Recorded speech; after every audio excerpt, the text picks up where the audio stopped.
Hi, I'm Rene Naylor, sport physiotherapist with over 30 years experience. And having worked in rugby for many years, we do lots of finger and thumb strapping. And today I'm going to show you how you can support a ligament sprain and hyperextension injuries of the thumb and fingers.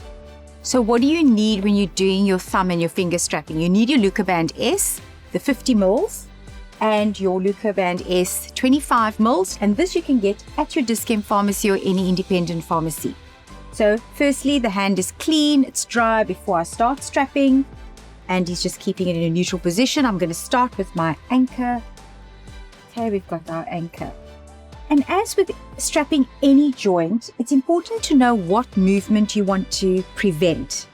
So we're assuming he's got a hyperextension injury, so we don't want him to go into that position.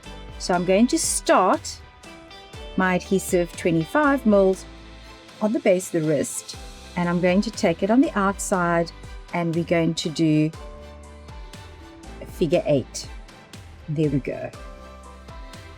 So we're keeping it in that position, and I'm just going over 50%. So you can see it's nicely firm over the joint, and it's basically limiting.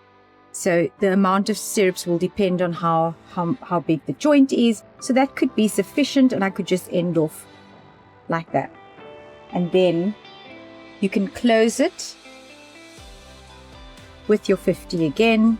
And very important, once you're done, particularly with the hand, is to make sure that he still has mobility and that his circulation is still good.